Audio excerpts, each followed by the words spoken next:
L'inchiesta per estorsione a carico di Fabrizio Lagaipa, grillino, imprenditore alberghiero con la passione per la cultura ellenistica, primo dei non eletti nella provincia di Agrigento alle regionali, parte da un altro attivista pentastellato, ex dipendente dell'hotel Costa Azzurra Museum.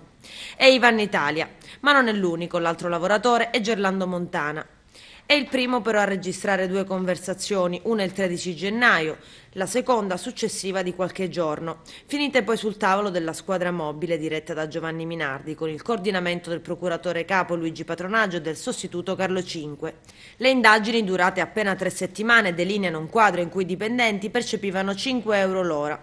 In busta paga c'era tutto, gli 80 euro di Renzi, così come tredicesima e quattordicesima, che però dovevano essere restituiti o a Fabrizio Lagaipa, adesso ai domiciliari, o al fratello Salvatore, su cui pende il divieto di dimora ad Agrigento. Dopo l'interrogatorio di garanzia verrà diramato un comunicato, spiega l'avvocato di Lagaipa Petix. Il mio cliente è provato ma sereno e aggiunge saprà spiegare ai giudici come sono andate le cose.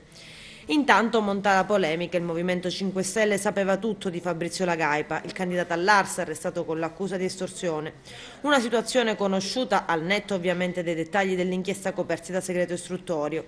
Il Movimento 5 Stelle era a conoscenza non soltanto della circostanza più volte segnalata dagli attivisti locali che l'aspirante deputato regionale non ha mai partecipato a nessun evento a 5 Stelle in vita sua, ma i vertici grillini nazionali e regionali avevano notizia delle pesanti accuse frutto degli esposti di alcuni suoi dipendenti sulle presunte estorsioni ai lavoratori. C'è tutto nero su bianco in una segnalazione via email con alcuni file in allegato di attivisti agrigentini.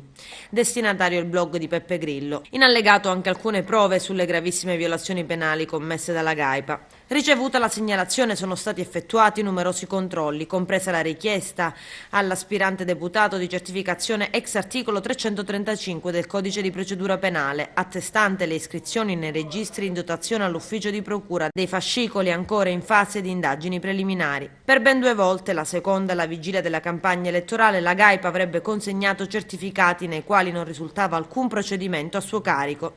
Abbiamo fatto tutto quello che si doveva e poteva fare, confermano i vertici del Movimento 5 Stelle che hanno disposto la sospensione dal movimento in via cautelare di Fabrizio Lagaipa. Ed ancora, Lagaipa si è messo fuori da solo con quello che ha fatto, ha detto da Washington il candidato premier del movimento Luigi Di Maio. Noi abbiamo agito subito, a differenza degli altri, ha aggiunto il vicepresidente della Camera. Lagaipa, ha precisato, non è un eletto, non è un portatore di voti.